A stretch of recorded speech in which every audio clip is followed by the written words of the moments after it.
My sweet potato pie with orange juice and zest recipe is easy and delicious.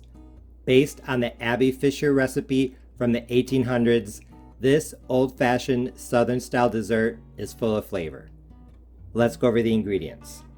For the filling, you will need 1 cup of cooked sweet potato flesh packed down, as I measure 250 grams by weight.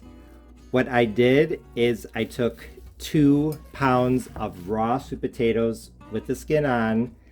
I washed them, and then I took a fork to poke some holes in them, wrap them in plastic wrap like this one, and then microwave each potato on high for 6 minutes. Once the flesh had cooled down enough, I cut open the sweet potato, scooped out the flesh, and measured it out here. So like I said, 2 pounds of raw sweet potatoes, about 2 large ones. I have some leftover flesh, but to be on the safe side, I recommend using 2 pounds of raw sweet potatoes. To that, I'm going to add 1/3 cup of white sugar, as I measure 70 grams, 1/3 cup of light brown sugar, as I measure 80 grams, 1/4 cup of orange juice, 60 grams, 1 tablespoon of orange zest. If you don't feel like zesting that much, you could do 1 teaspoon of zest and 1 teaspoon of extract instead, 1/8 teaspoon of salt, 1 tablespoon of melted butter, 1/2 cup of evaporated milk, 120 grams, and 3 large eggs. Like I said, this recipe is really easy. All I have to do is melt the butter and then mix everything together. So I'm just going to drop the butter into this microwave safe bowl, microwave it until it melts, and then I'll bring you back. Now that the butter is melted, I can continue with the recipe. And like I said earlier, it's really easy. All we have to do is mix the rest of the ingredients together to make the filling. Pour the filling into an unbaked 9-inch pie shell, and then put it into the oven. It really doesn't matter what order you add the ingredients in, except that you want to add the eggs last. However, I do think it's a good idea to give the sweet potato a head start. So now that the packed sweet potato flesh is in the bowl with the melted butter, I am going to take my electric handheld mixer, or you could just use a fork or spoon or something like that, even a potato masher, and I'm just going to soften it. And now that the sweet potato is mashed a little bit more, I am going to start adding the other ingredients for the filling.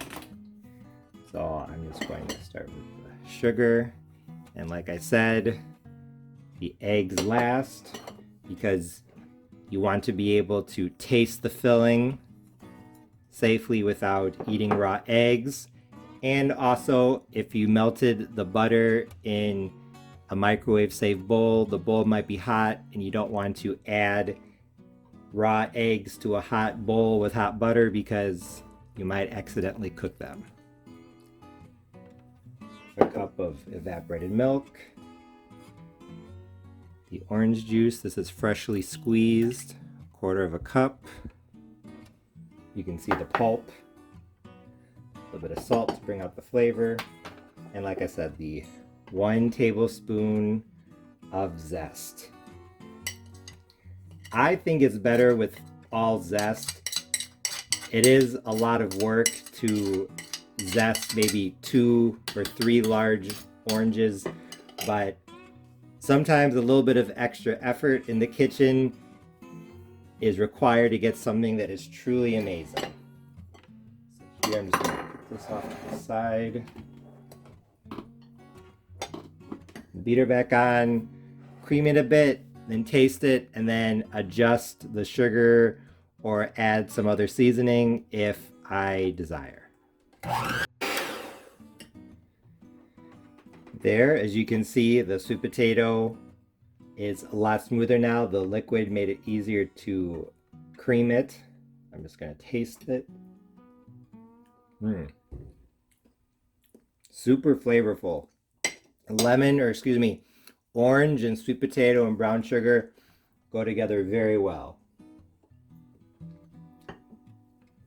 I like it as is, so now I'm going to add my 3 large eggs. And I am going to blend this for maybe 15, 20, 30 seconds most, just to make sure everything is combined and there's a bit of air whipped into the filling. There, about 20 seconds, and I am done mixing the filling. Now all I have to do is pour it into the unbaked 9-inch pie shell. So here it goes. As you can see, I put the pie on a pizza pan. I highly recommend putting your pie on a pizza pan or cookie sheet, something that you can hold to take the pie in and out of the oven. That's going to make it a lot easier to move without spilling. And if for some reason it bubbles over, it won't go onto the bottom of your oven. Speaking of which, my oven is already preheated to 350 degrees Fahrenheit. So I'm just going to put this into the oven uncovered. I will let you know for how long. My pie is now out of the oven. It was in at 350 degrees Fahrenheit uncovered for 45 minutes. You can see it looks delicious. I know it's done because when I jiggle it, it moves just a little bit, but not too much. I'm gonna let this cool down and then I'm ready to dig in. Because I made this pie without nutmeg or cinnamon, the filling was a beautiful bright orange color.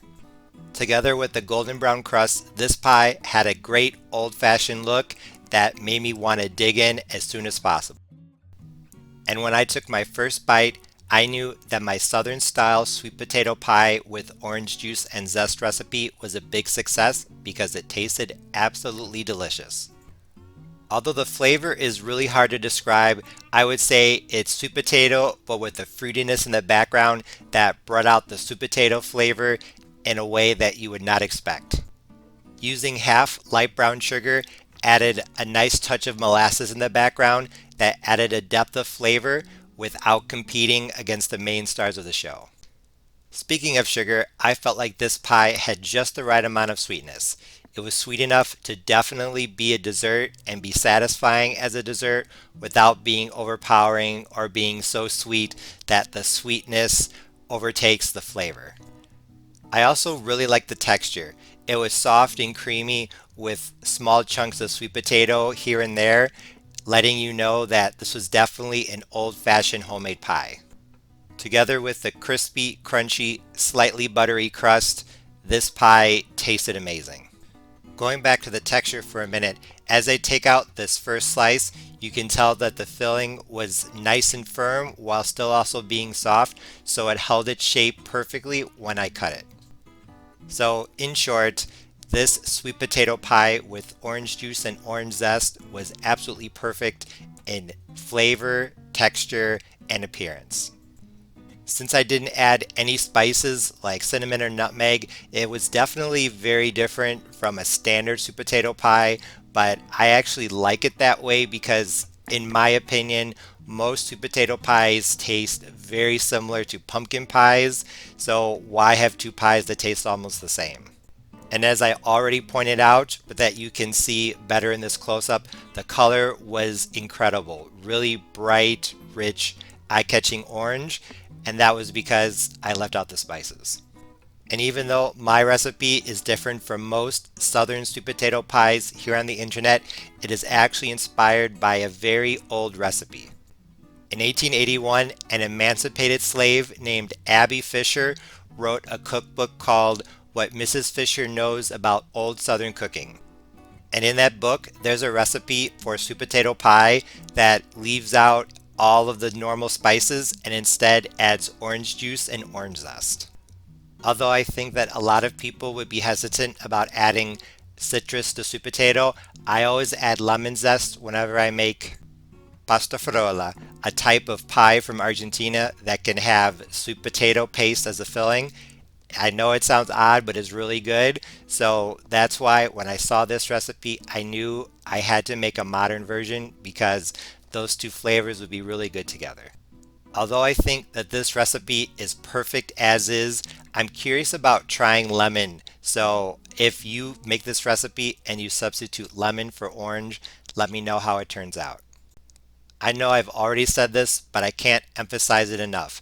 This sweet potato pie with orange juice and orange zest recipe was absolutely fantastic.